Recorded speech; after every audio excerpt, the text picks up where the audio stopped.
I was not here for this part of the Okay. instruction. You guys are recording. Do you want to do the screen? Yeah. Hi, everyone. Thank you all for coming to our deep dive teaching about privilege. I'm Chelsea. And I'm Monica, and we're both, we're going to stand-up show, not right? We are both assistant professors in the Department of Sociology. Oh, it's just that. Make sure it's actually sharing. Oh, did I? Okay, you're good. Okay, thank you. There we go. So the concept of privilege is something that we talk a lot about within our own discipline and our own courses, but it's an idea that we think is relevant for every class, every field, every discipline. And during this year of diversity, we thought it was an important conversation to be having. So what is privilege? So privilege is a systematic, unearned advantage. So privilege is often invisible, it goes unnoticed, it's taken for granted, and privilege exists because of the way society is organized and structured and in how our system of inequalities work. So privilege doesn't benefit society as a whole, although it's persistent. Privilege reinforces existing systems of power and domination. So privilege is a value or a benefit that is given to those who already have power. And privilege helps reproduce those systems of power and systems of inequality because it rewards and is an advantage for those who already have it. And one important part of this is, as we think or have talked a lot this year, but also in general about inequality or discrimination and bias, is that privilege is the opposite side of this.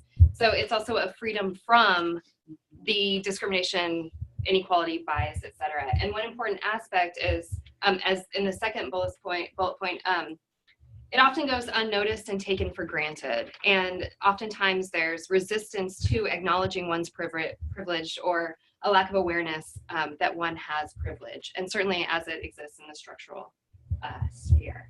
Yeah, and kind of a mantra that you commonly see is having privilege is being able to not acknowledge something as a problem, right? If you're in a place where you didn't know that this was something and there was an issue or an experience for another group of individuals, it's oftentimes because you have a privileged position within the structure.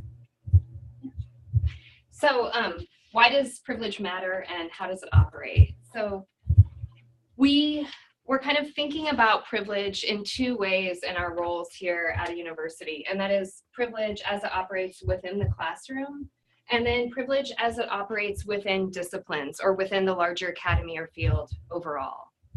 So when it comes to privilege in the classroom, we can think about both content of courses, we can think about how courses are taught, we can think about whose voices are heard or not heard. We can think about knowledge in the classroom as it's constructed, and who might be left out or who might be gaining advantages in the way that we actually conduct our classrooms. We can also think about privilege within the field or within our own disciplines. And while issues of inequality are often relegated to the social sciences or sociology or whatever that might be, we think it's really important to recognize that there are various forms of privilege in all fields and all disciplines. And while we're both sociologists, we thought it might be helpful to just draw attention to a couple ways in which privilege might work, although you're welcome to join in and tell us how it operates in your fields. But one place that sometimes privilege is kind of ignored or maybe not recognized as often is something like the hard sciences. And I know we've got a couple nursing faculty online here, so chime in anytime you want, guys. But we were thinking about, for instance, one of our students drew on the fact that when she was taking a fitness and wellness or a nursing class, every CPR dummy that she had to save was white, right? Able-bodied, etc. So that sort of representation and how that operates. There is research to indicate that in the way that textbooks are written, the bodies that are shown are very much a standard body, which in this case means white, a particular size, a particular age, etc. So that sort of symbolic or representational privilege based on who is shown. We can also think about, how a lab or a science lab is set up. Who feels comfortable in that lab? What does it look like? Who has access within that lab and the physical structure of the lab? We can also think about what we read. I know you English professors are really attuned to this.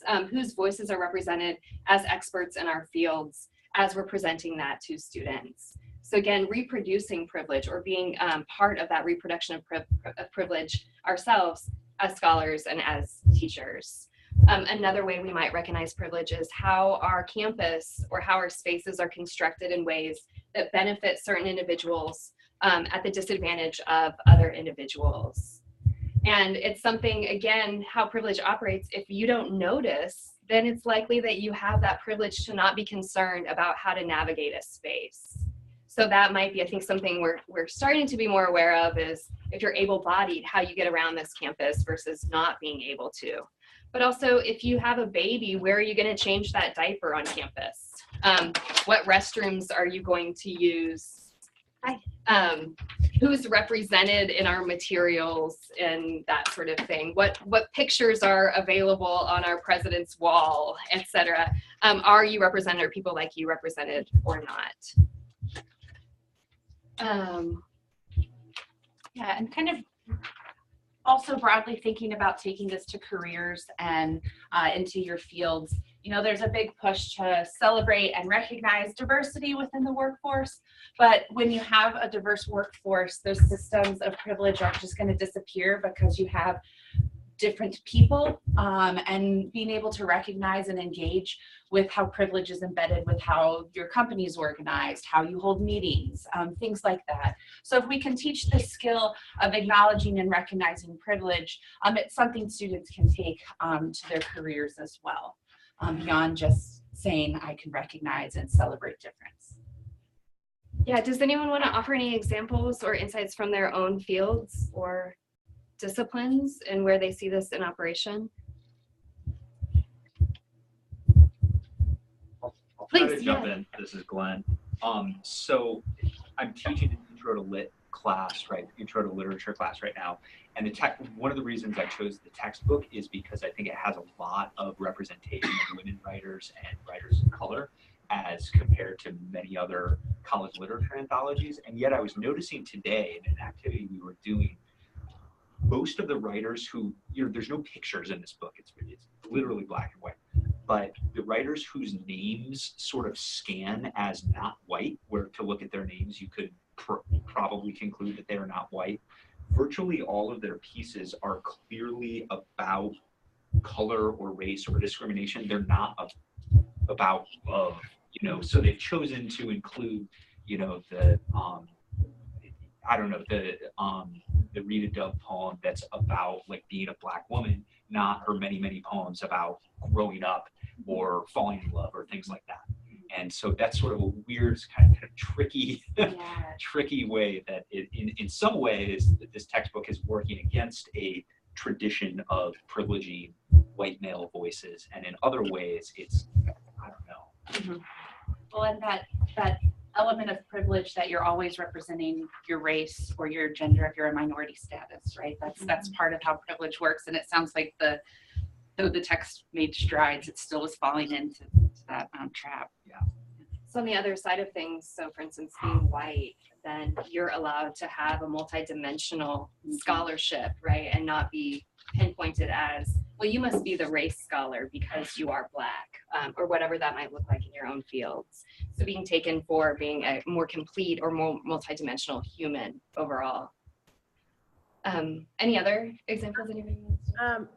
This is Teresa, and I have two of the other nursing faculty are in my office with me, but we were, hello.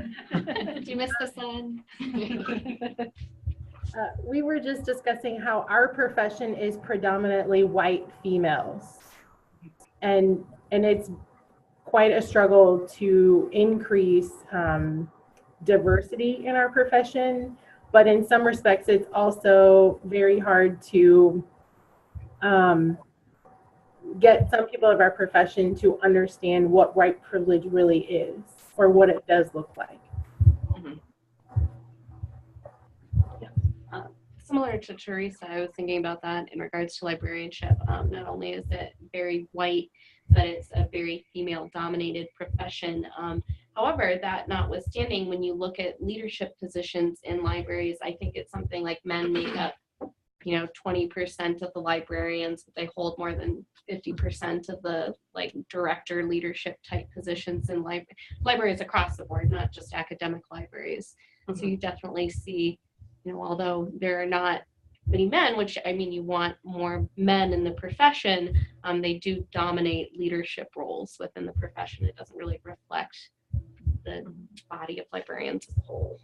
It's a common occurrence in many fields, and we refer to it in sociology as the glass escalator. So when men are entering predominantly female fields, they're encouraged to or are promoted very quickly, where the opposite isn't the case when they're women in predominantly male fields. So we see those trends in nursing and education too. Another kind of thing to think about is who the audience might be of your discipline or your career, and how who is sort of given importance or visibility in your audience. So if you're a business person, who is your market demographic? If you're a technologist, who are you testing your products on? And who then is represented, who benefits from those particular types of things? Mama, say something please. online. It's Kathy from nursing. I found an article on npr.org that I shared in my PEDS class because asthma is very predominant in Black children, yet all those inhalers were tested on white children, and there's a genetic component that those medicines don't work for the Black children. And when I shared that with all the students, they were just like blown away. They couldn't believe that the medications that are given to the race that has the highest propensity for getting this disease it doesn't work. Yeah, and as you all know, in the medical field, the majority of human subjects in terms of testing medication are men, and predominantly in the Western world, and what diseases or concerns are addressed are really specific to particular demographics. Those are great examples. One of the most difficult parts of teaching about privilege, of course, is getting students to recognize that in themselves, or faculty as well, right? So it's reflecting on what we have been unaware of. So we thought it might be helpful to do a short exercise related to racial privilege that is pretty common and maybe something that a lot of you have already encountered, but nevertheless. So this full article is on the website. For those of you online, you can pull it up. About in the middle of the article. We can screen share it too. Okay. About halfway down is the list that Monica's passing out to everyone here in person. So Peggy McIntosh, the kind of origins of this piece, was preparing a talk for Women's and Gender Studies conference and began to reflect on her privilege as a white female scholar. So she came up with this list reflecting on her own privileges. And Monica and I both use this within our classrooms to kind of introduce the topic of privilege, and her analogy that privilege is this invisible knapsack of like this package of assets and skills and traits that you get, but you don't see it. So within these lists, she lists out privileges related to her race, and I guess for everyone to take some time to read over the list, see if any kind of stand out to you. Yeah, anything else you want to add? Yeah, and I think one thing I often tell to my students is that what I think this list allows us to think about is the way in which our world is organized and designed to benefit or for the advantage of particular groups of people. So how do we start to reflect upon the way in which that world is organized and see this in our everyday life? So yeah, if we could take a couple minutes and whichever ones kind of highlight you're drawn to or you can agree with, we can talk further about. Can you all online, I don't know, they won't be able to scroll right now. But if No, I I can't. okay, well I'll determine when I'll scroll down and how quickly you can read. And as they also mentioned, hey, all this is Stacy. It's on innovatepark.org, so you can always go there to find On the the deep dives. yeah under the deep dive section. Thank you, Jake.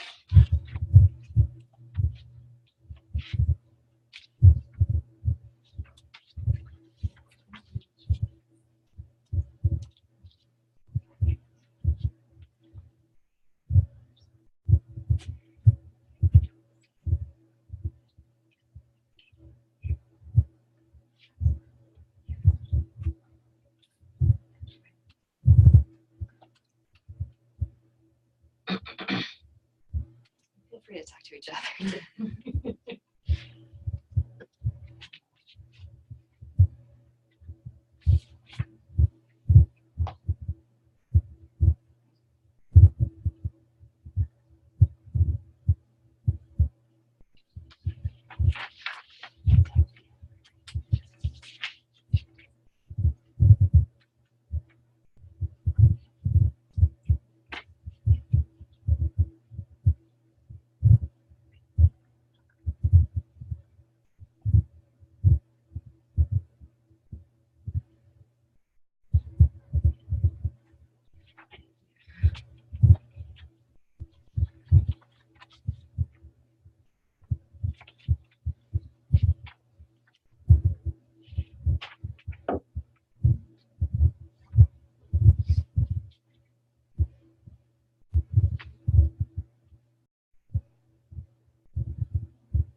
Oh yeah, I forgot. I think there's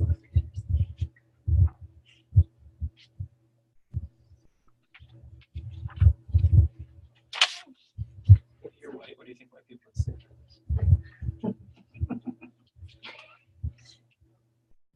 Subversion there. I think it's a little white. I didn't realize I didn't realize that. What? Yeah. Turns out you have more I know, privilege I than you thought thought. I Adam. You have 50 points.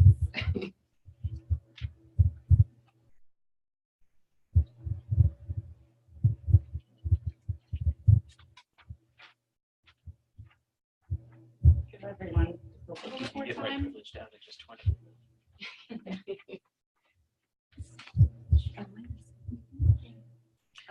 46 was one that blew my mind when I first.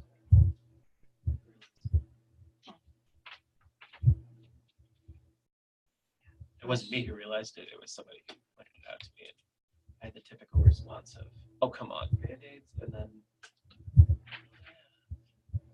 Or flesh-colored crayons. see, it was never flesh when I was growing up. Oh. Yeah, we called it skin color, but it was peach. I think. Yeah. Or Well, maybe I had more enlightened crayons.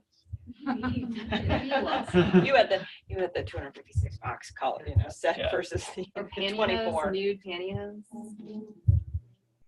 Nude lipstick. Yeah, nude lipstick, right. When it comes to cosmetics, right, that's the style.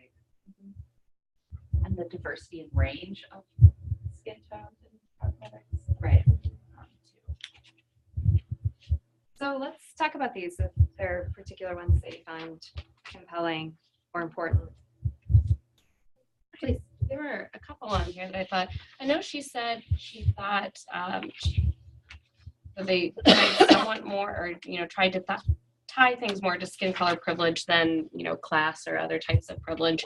I will say one of the ones that stuck out for me on the first list, the if I should need to move, I can be pretty sure of renting and purchasing housing in an area which I can afford and would want to live in. Although I do think there's clearly a racial component to that. It's that one to me ties more strongly to class at this point, or economic privilege, in terms of not having to worry about being able to afford things or things like that. The other one too that was interesting to me was the 14, the I can arrange to protect my children most of the time. People might not like them, just because, one of the things that they have covered in the media is the rise of anti-Semitism within the last 2 years in terms of public events.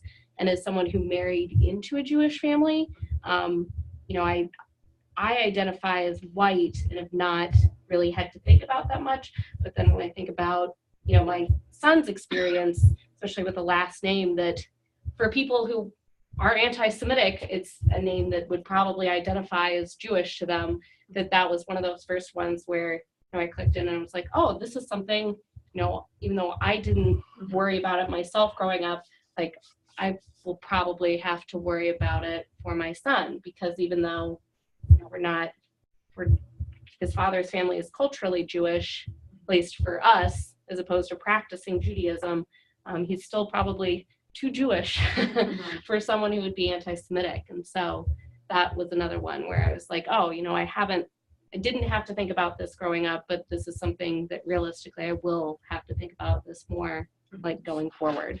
I think it's an important point in relation to also visibility, right? So there are various parts of our identity that we can hide or have more ability to hide, and those that are more highlighted, we can mask and we can pass in particular ways if we have the strategies or the tools to do so. But then in other identity categories, we can't necessarily do so. On your other point too, in relation to I can purchase where I would like or where I can afford, I think it's important to recognize how that does operate in conjunction maybe with number 4, right? Mm-hmm. That I can live somewhere, but can I guarantee that my neighbors they won't necessarily welcome you? Yeah, or as a positive benefit to the neighborhood, right? Mm-hmm. So recognizing how those identity categories are overlapping or intersectional. I would like to speak to 5, because it says something both about my privilege and my sort of focus on other kinds of issues. So I can go shopping alone most of the time, pretty well assured that I will not be followed or harassed. I immediately was like, that is not true as a woman, right? Mm-hmm. But then I was like, oh, but that's a different kind of following and harassment, right? Like this is more about like, presumably, they think I'm going to steal something, right? Trusted in that space. Exactly, but this is more like as a victim as opposed to a threat, right? Yeah. Right. So that says something about how you read that, right? Yeah. And that I think is an important point, right? It's what we recognize to be discrimination. When we have been discriminated or harassed, et cetera, that becomes the point of I'm a victim, right? And that's what we adhere to without recognizing, well, in these other ways, I have this tremendous privilege. And I like that one in particular. And us in this room, right, we have educational privilege that is somewhat related to class privilege. So, we can all dress down and be assumed to be of lower classes, et cetera, but we also have the ability to be resilient against that because we can do the opposite as well. So what we can navigate and what we can't in terms of these toolkits, what can we take on and take off in terms of our privileges, and manipulating those responses as much as possible. So Monica, this is Kathy again. When I was active duty in the Army, I was an officer and my husband was enlisted. And as a female, a lot of times if I would go to the commissary, which is the grocery store, or do other errands, I would, go in regular clothes. And I would really enjoy the fact of being, as I would call it, incognito, and watch how the people would treat me. Because the lowly dependent wife was never treated with respect.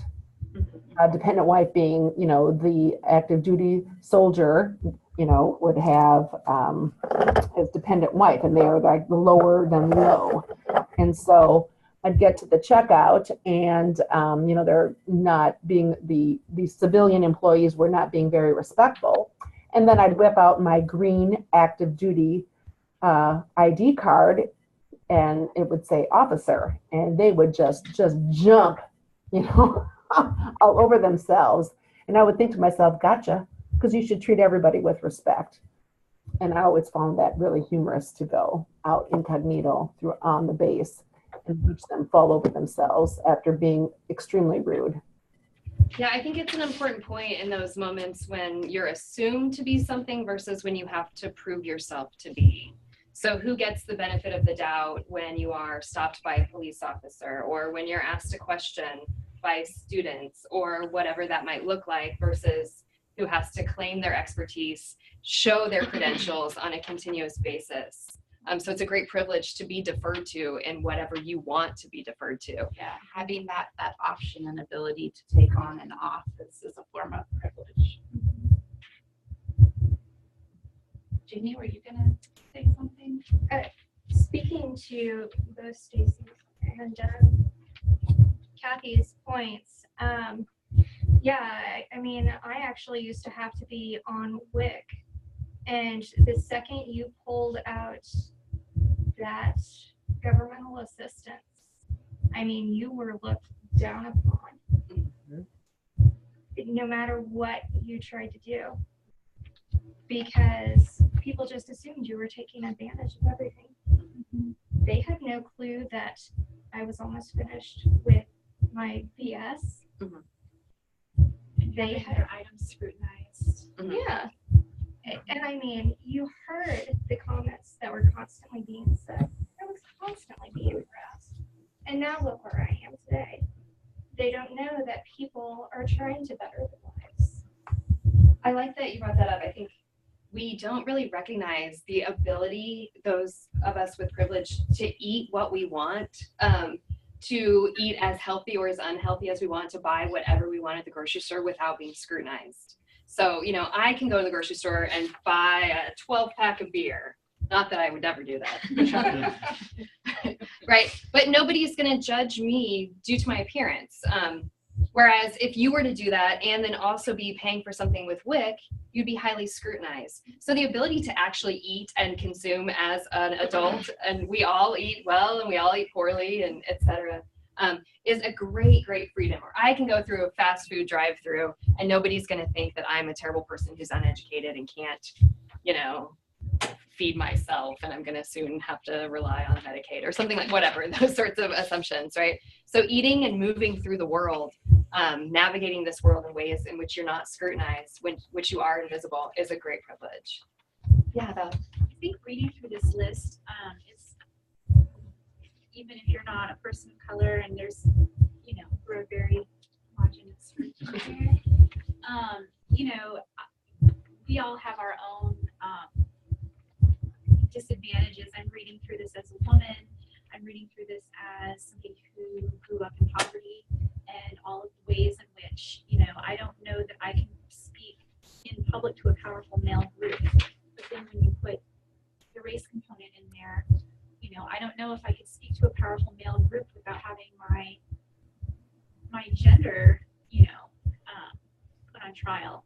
But it's a good reminder that there are, you know, there's, you have privileges based on things that you can hide. So I can't hide my race. We can't hide our race, and we can't always hide our gender. But there are things that people are discriminated against that are a little bit easier to hide, that I think that we forget about. Like, nobody knows, except that I've told everybody now, that I grew up in poverty. You won't know that by looking at me. And if I dress differently, I have the ability to dress better or dress worse. You know, nobody here knows what my religion is, so I'm not going to be immediately discriminated against based on my religion, because you don't know it unless I tell you. And you know, it makes it harder for people of color or people who are not male, because those, you know, those things are outward and you can see them immediately. And you know, a person of color is going to be judged immediately, while a person of a different religion or no religion outside of, you know, Christianity, which is our most prevalent religion, it's harder to be discriminated against that way. So it's kind of this old exercise I remember of I took part in an exercise where we lined everybody up, and then, so you know what I'm talking about. Yeah, we have a video of it. Yeah, and then you ask questions and take a step forward or a step back, and then see where everybody is at the end. And you know, it's just, it's all connected. Yeah, and we keep reflecting on this list, but I think that's a really nice transition into the next kind of point that we are going to make. So, obviously she's focusing on white privilege here, but we know that there are multiple systems of privilege and oppression, and they're interlocking. So when you're talking about and identifying, reflecting on your own social position in the world, seeing how you are both privileged and maybe disadvantaged at the same time. And bringing this to the classroom, I think it's useful for us as instructors to recognize our own social locations, our own privileges, but also recognizing the complexity of someone just has privilege or doesn't. That's not how it operates, because we have complex identities within these systems of privilege. So the handout that's on the screen and that we have just passed out is an exercise that pairs really well with the Macintosh piece. And what I have students do is individually go through this wheel and reflect on their own identities and try to understand in what ways they have advantages and have an ease of operating through the social world, and maybe what barriers, disadvantages, marginalizations that they might experience. So this is just one of many kind of tools that try to get at reflecting on your social location or your intersectional identity. So it's not, completely comprehensive, but it gives you a lot of different things to work on. So when I use this in class, I have them think about themselves first, and then also imagine if they change their identity in some way, trying to take on that role of someone else, how might their opportunities and disadvantages look very different? So yeah, it kind of complicates that privilege just isn't about whiteness or color and race, that it's all these different kind of what groups have value in our society, which groups have more power than others. One thing we also, we were talking with Stacy yesterday about this, is thinking about how privilege also operates in the online atmosphere, right? So taking our students online and trying to consider the various ways in which, due to some limitations and some expansions of possibility online, there are various parts of identity that are more highlighted than they might not be in the face-to-face classroom. So if we think about how online the majority of communication is via written word, right? We can recognize that there might be particular disadvantages or advantages that students have in relation to their ability to communicate in that particular style, versus maybe in a face-to-face classroom, you might know a student a little more to recognize various forms of advantages or disadvantages that they have in that way. Yeah, please. I was thinking about ARC students, and one of the sort of educational privileges that we've had for a long time. I don't know how many people in here have had it, but when I was going through college, I always had time to do whatever I wanted because college paid for. And so many of our students don't have that,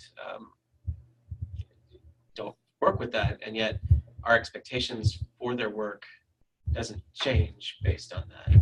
And I don't know how deep of a problem that is, but I know that expecting of them what I expected of myself when I was going through school is probably a little, it's going to be quite a bit harder. So yeah, that's a hard one, because you always do hear professors, my students, they don't work like students used to and everything, and students are very different, and I know they're probably very different than someone who likely had a good scholarship going through school. So, and I think where a place that we might reflect upon that as instructors is our expectations in, say, a compressed time schedule, so the 8-week classroom versus the 16-week classroom, but also this idea that, well, if I teach class 3 days a week, I know my students should read on Monday nights, on Wednesday nights, and on Friday nights, or whatever that might look like. And in fact, of course, they have to compress their reading based on their working schedules. So, I have a number of students this semester who work overnights. And so that really affects when they can do work. So they have time at certain times of the week, but not other times of the week. So when we expect this very kind of common advantageous schedule that they would be on that reflects our own, then we're really we're setting them up for not reading in that way, I think, potentially. Other thoughts about the diversity wheel or how you might incorporate this in your own? Yeah. Chelsea, I'm curious, like when you have students changing some characteristics, what types of reactions? It's normally not that their privilege was invisible, that they hadn't thought about, okay, maybe if I changed even something like their communication style, they feel very confident writing a paper. If that wasn't how they were able to communicate their ideas, that school would be so much harder for them. I think it's normally just that they hadn't thought about how their intersectional identity is benefiting their position in some ways. Some students, though, are like, I'm already the loser in all these categories. And so changing it isn't as an effective strategy for them. They are already recognizing privilege and inequality. But I have them often pair off in small groups. And so hearing that experience, I think, is beneficial to the whole group too. But that's typically what happens. I think this can also be really useful if you are interested in introducing what might be considered a controversial issue that you'd like to talk about in class. Mm-hmm. And you expect that maybe people will take really different sides and you're not exactly sure how that's going to go. So rather than not doing it, if you have a sort of diversity wheel, for instance, and students are taking different positions, you can say, okay, now let's everybody pretend you are on this side, or imagine the voice of the other. And I think that allows a sort of diffusion of that, this is my belief and this is how I feel, versus now this is a test. Like now you're being tested on how you can conceive of somebody else's position in a way to kind of allow for that conversation to happen, but not in such a contentious way. And recognizing that it's not just your opinion, there's all these factors that have shaped why I see the world this way and experience the world this way. So yeah, I think that's a really great strategy.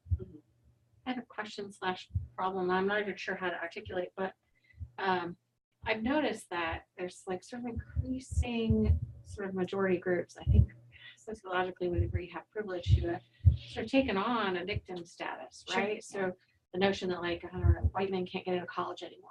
Mm-hmm. The war on Christmas. That's a great example, right? So I wonder about using this with students, right? And who will look at the checklist and look at number 44. I can easily find academic courses and institutions that give attention only to people of my race, and imagining that sort of not anymore because, really white men can't get into college anymore. Sort of mentality. And so I wonder how that plays out in the classroom and how you diffuse that, because a number of these, I think there are people who have taken on a kind of I'm oppressed in the face of overwhelming evidence. In fact, they're not oppressed. But I think one thing to be sure of doing is talking about that intersectionality. And so the way we can do that is, instead of you are oppressed as, a white heterosexual man, thinking instead, removing it from the individual and saying, okay, you likely suffered a lot yourself, like we all did, right? You have had your own experiences, etc. Let's now think on the larger macro level. We think about a group of white men, they're still made up in a majority. Are there ways we can identify particular gains that some have gotten, etc.? So I think trying to remove it from an individual, because everybody gets very defensive, right? Nobody wants to be told that they are where they are because of something that they were handed rather than something that they earned. So trying to diffuse that to an extent and move to a different level. And I don't know, go ahead. In sociology, we have so much social science research that offers evidence to these particular issues. And so I think another thing that you can do is reflect on that research or give a task, right? So this isn't to say that that person wasn't marginalized in some way, but say, okay, before next class, let's all look at how many, or the data related to police stoppings in the state of Missouri that the Missouri Department of Justice just released. Or let's look at a textbook and see who's represented, or whatever that might be, and try and remove from that. One other thing I do, and this goes over well sometimes or not, but I try and I tell students to create their exact opposite. And so I make them have that persona. So like, you feel that way. I understand your feelings and validate that. It's legitimate that people feel victimized, right? What would your buddy, your opposite, say? How might they perceive when you say that? What would they experience? What might they respond to? So that sort of fake character as a means by which to reflect from the outside. Depending on how they construct their other profile, of course. You can imagine some of the concerns. There's a move in the affirmative action debate that also kind of works to some degree in here, where people say, well, that certain people are getting benefits and other people aren't getting benefits, so therefore it's unequal and everything. But on the one hand, there's a benefit that, as Chelsea was kind of defining the term, props up systemic supremacy, and on the other hand, it brings someone up to a certain level of equality. So I don't know if that helps at all. And I think defining the difference between like equality and equity is an important piece. So if you can acknowledge that maybe, you know, everyone has struggles, but what skills and opportunities you have to address those, and are those giving equity within society? We didn't include it in this slide, but there's a really great image that kind of illustrates the difference, and there's a couple different versions, but maybe y'all have seen it. The 3 different heights. Individuals are standing at a fence trying to watch a baseball game, and so in the first, they're each given a box to stand on, and that's equality. They had equal opportunity, right? And the box is the same. And the box is the same size. So the person who was tallest had a really great view. The person who was more medium height could see over the fence, and the shortest person still was looking at the fence. And then with equity, you give people what they need to accommodate to still be able to have the same outcome. And then in the final one, the fence becomes chain link, and you remove the kind of structure of inequality in the first place, the barrier. We can share that. Yeah. With the nods, it looks like a lot of people have seen this already. I don't know. But so again, kind of taking it back to the system, to the structures, and how we're solving those problems. It's a cartoon that helps, I think. And sometimes one of the people are in a wheelchair. There's a variety of images out there. So we have a number of different examples of exercises that might be helpful in classrooms to use. We don't have the time to go through them now, but those will be on the Innovate Park website, but various sorts of games that are played in the classroom and that kind of thing. And we thought we have 15 minutes, but to have a little bit of a discussion about the challenges of having these sorts of conversations with our students, with our colleagues, in faculty meetings, et cetera, talking about privilege. And we can talk about some of the challenges that we've had or experiences that we've had in the classrooms, in the classroom as well, if that makes sense. Yeah, Matt. Yeah, I think one of the biggest things, and I am probably one of the most privileged people, I'm not I'm straight, white, male, middle class, but so one of the things that I don't feel this way, but I think one of the things that I think is problematic, one of the issues that comes up when you discuss, and we touched on a little bit, is straight white dudes like myself, not me, but people like me, feel like it's like, oh, if you say I have privilege, you're saying that I didn't work hard, or I didn't. And I've actually had this discussion with people regarding comedians who've had really privileged backgrounds, like Conan O'Brien. And he's like, no, I'm not saying he's not funny. Nobody's saying you didn't work. It's like that cartoon that was up here earlier, the 2 race paths. The white dude probably ran as hard as he could, but he didn't have to. Right. So it's I think it's important to try to. And I think sometimes students still don't buy that, but it's important to try to let them. We're not saying you didn't work hard. But I'm saying, you had some advantages, and I think that's kind of hard for people of privilege to recognize that. I think it's hard for white people who are poor also to recognize that, because I hear a lot well, white privilege didn't get me anywhere, I'm still poor. Mm-hmm. And they have a hard time seeing that, you know, people in their situation are able to make it out easier than, you know, people of color, or imagining where would you be if you were a person of color, or, you know, maybe you are having a hard time, but you're not having a hard time because of your race, you know. And so it's not just white people of privilege that have a hard time. I think white people who, you know, also have disadvantages have a hard time seeing that too. Definitely. Well, I think that's what makes it kind of comparatively easier to be straight, white male, middle class, able-bodied, everything else, because you kind of say, well, okay, I'm not drowning. But you know, you can be straight, white, poor, and still drowning, you know, and so it still feels like an assault on you. So in some ways, you're kind of lucky if you luck out and get all of them. But if you get a couple away from that, it can feel threatening. I think we don't have a good framework for talking about class in America anymore either. This notion that all Americans are middle class, I think, has created a weird, persistent problem where we don't address class privilege at all. And now it's like blowing up in our faces, I think. Yeah, but all of the things that you mentioned are challenges that I've had in the classroom before, not just with white working class students or anything like that, but even students who see themselves as disadvantaged but have made it to college and want recognition for that and don't necessarily want to talk about all the disadvantages that they face, right? Because they're kind of, especially students of color, who are really highlighted in these conversations due to visibility.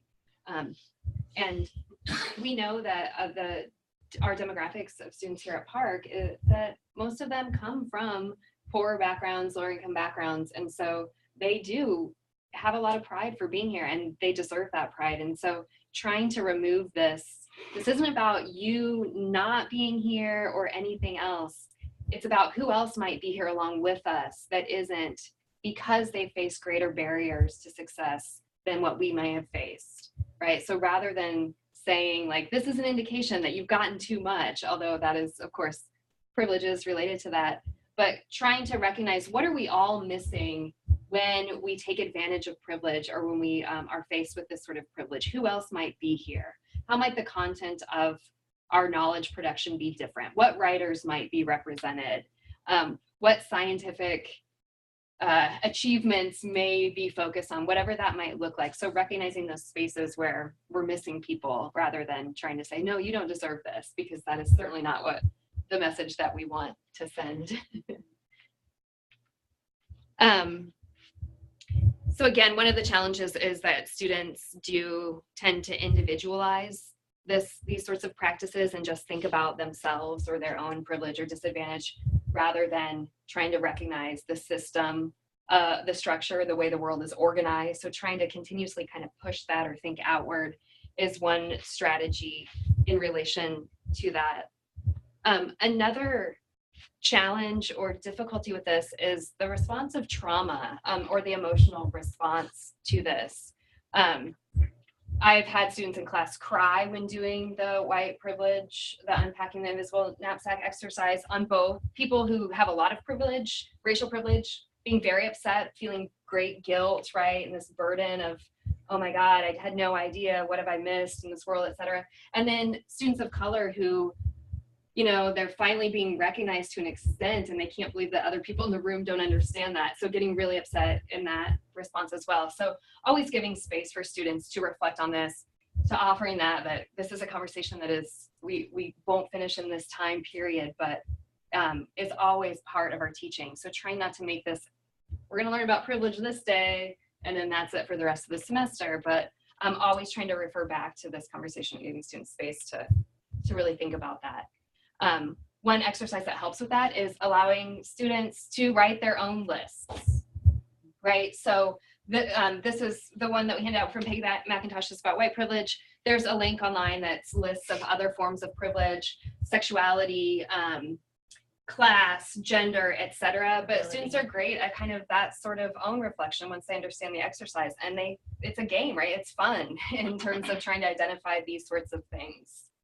I really like students to reflect on their spaces, so reflecting on their campus, going out in the world and trying to identify these advantages that they may or may not get. I think another important kind of thing when you're bringing these conversations up, because you know it could get difficult or maybe even contentious at some points, is really being aware of what your goal is, what you're wanting to get out of talking about privilege or having them reflect on their own identities. I think that's a really important piece too, and can help you kind of prepare for some of the things that might come up if you're wanting it to be individual, or if you're wanting to focus on your field or on your profession. You can prepare for what sorts of things you want them to get out of it and how you want them to be working with this idea at the end, because a lot of things can happen. So I think having like a clear goal of what you're wanting to teach with this concept is important too. Other challenges that you foresee or questions that you have? Or ways you think you could talk about privilege within this various fields that we have here today? I'll say in my undergraduate work, learning how to become a teacher, we didn't call it privilege, but we talked about how you can make your students aware all the time of privilege and what they see. And so it was easily woven in a classroom when you had the students all day, because you could have some materials, a textbook, you could have something. Okay, so what do you see in this textbook today? You wouldn't let the whole conversation, go in one direction. You say, I'm not represented. There's nobody that looks like me in the pictures in this book today. Okay, good. You're right. So if you were to draw a picture, what would you have it look like? And that might be the only thing that you said at that moment. The whole class would go that direction. We didn't talk, but then the next time, okay, Miss Wendy, I didn't, that film strip. That's how long ago this was. That film strip. Yeah, there was nobody that was black in that film strip. Everybody was white, or they were all men. There were no girls in that film strip. And so just, okay, good. And so then the kids got comfortable in saying, yeah, it doesn't look like my classroom. And so it might be more difficult. You've got them, 1 hour, a couple times a week, and you have no idea who else is teaching them in their other courses. It would be easier if everybody was delivering the same message, because you could say, I have a year of diversity and inclusion on campus. Okay, but is everybody talking about it? There's a dozen people. But I really think represented. that that's a great point, that to normalize the critique and to expect that as part of your education every single class, regardless of the content or the objective for that day, that the way that we ask students to reflect and be critical of all sorts of other ideas, right? But to include that piece, I think is really, it's an easy way to diffuse any possibility of personalizing that issue, because this is just a normal thing, right? This is part of the everyday. Yeah, which perspective's missing, which voice is missing, who's not represented. You could ask that question no matter what the assignment was. It could right? be, the last 5 minutes of every class. Okay, what did we see today? And be okay with if they call you out on something. Yeah. Well, do you realize that you used all Anglo names in all of your examples today? I didn't. I think that's another great point, right? So being vulnerable and open to critique ourselves and asking for that, giving our students some ownership over that classroom and saying, I want you to let me know when I'm using my privilege and I'm unaware of it, because I want to be a better teacher for you. And really having that as part of the learning process as well.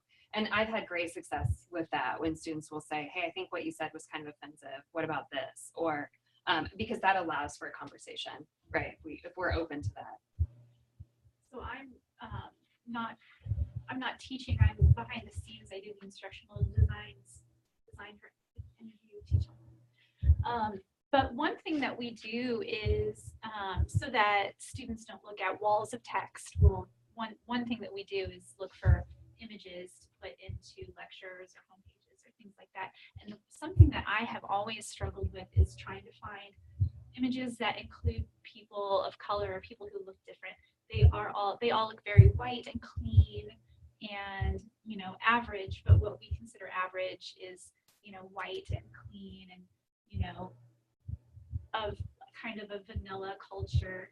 And I used to spend quite a bit of time scouring Pixabay or other stock image huge websites looking for diversity in these human images. And lately I've just taken to finding images that have no people in them at all. Because I feel like if we can't represent diverse people, I'm not going to use people. But then that's also damaging because now we're not representing people, we're just representing ideas, and most people's ideas default to that vanilla average, what we've declared as being average. So that's another problem, you know, that we have in education, especially online education, is, you know, the images that we put out there and kind of the limitations that we have on these images. On the other hand, great business idea. Not so stockphoto.com. And it's dedicated. And I think one thing that I know, Valerie, you can't do this, but really kind of getting our students to do that work for us when we can in the classroom. So asking them, you go out in the world with some limitations, right? We don't want them to try and objectify people or et cetera, but who do you think from your world is not represented? Why don't you take a photo and let's see if we can incorporate this in the class instead? Like, let's put them online, let's, in whatever mechanism, and hopefully not violate any copyright laws or whatever. I'm not worried about that I don't so much, but really using them to our advantage, because of course we know that our students are extremely diverse, much more diverse than our faculty. And so they have expertise in some of these issues in terms of reflecting on their own worlds. I think age, you know, you were talking about race, for instance, but age as well in terms of photos, especially of the college students that our students suffer from. And that's symbolic. Yeah, I've also noticed when I've been searching for stuff like that, you can't type in white background because then you only get white people. Right. So don't type in something like that because and definitely. I think talking to students about that, I mean, I study technological inequality, so that is algorithmic bias. So the way in which, so can we take that to the computer science department and say, let's talk about this with our students. How do we create better algorithms so that they aren't continually diffused to the same sort of imagery, the same sort of outcome, because our search terms are so limited. Computer science. I also think that we should talk about this openly. You mentioned, you know, talking with our colleagues or, you know, their staff or faculty. We've always been told don't talk about politics or religion or any of that while you're at work with your coworkers. And I recently got some advice from somebody that you should talk about those things openly, because if you're trying to improve the world, you're not going to improve the world by not talking about these things. And even though I've had conversations with coworkers that may have been a little bit uncomfortable, you know, I believe that normalizing that conversation with ourselves and then with also the students, you know, is a way to get people thinking about these things who may not have thought about them before. Yeah, I like in your example about the classroom, you could flip that same script and say, in a department meeting or in a staff meeting at the end of every day, like who are we not thinking about as we're coming up with this new policy? Who might be here, who's not here now? Who are we going to hire? How are they going to fit into this? Whatever that might look like, and constantly use that sort of reflection or those moments to change try and is find this. uncomfortable. Yes. So just to throw out one that's worked for me in the past, to help my ethics students when we talk about racial issues, is a blog. It's like 8 years since it's been updated, but it's Stuff White People Like. Yeah. And that was very useful for me in figuring out, there's like some culture to being who I am. Mm-hmm. Really? I didn't know that. And they just love to like page through it and go, no, that's something everybody likes. Then the Black people in the room are like, picking your own fruit is like one of my favorites. On those same lines, I think it was actually MTV. There's a clip of like reverse microaggressions. So what if white people had to experience microaggressions? And I think it's a lot of those same things of white culture and kind of tokenism. That might be a good additional resource. And it makes people a little uncomfortable with, but in a good, like, then you can have a conversation kind of way. It's things like, oh, well, you're white, you like NASCAR, tell me how the rules work, or something like that. Yeah. or you like country music, you're white. Do you know this artist or whatever? I love white people food. It's so bland. Yeah. Never hurts my tummy. Your hair is so limp. It's so yeah.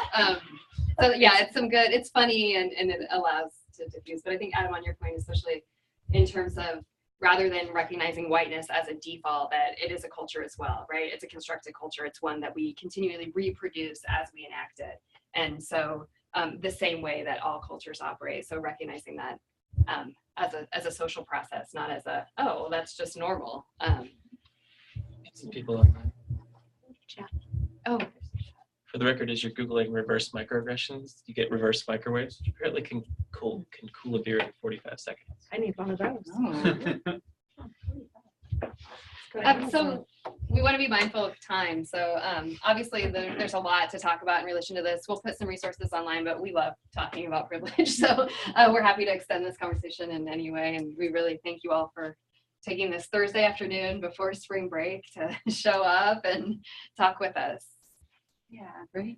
I think, and yeah, kind of one thing I always like to end when I talk about this, especially in an intro class, if this isn't about guilt or blame, it's understanding how this system works and how your, what your position is within it. So kind of one final tip in some like optimism or how to end these conversations without everyone just feeling like they're the champion of oppression or they feel guilty. So this image was part of a university poster campaign. But I think it's a good kind of into why we should be thinking about privilege in a less individualistic, threatening way. And this would be a great topic for a special interest group.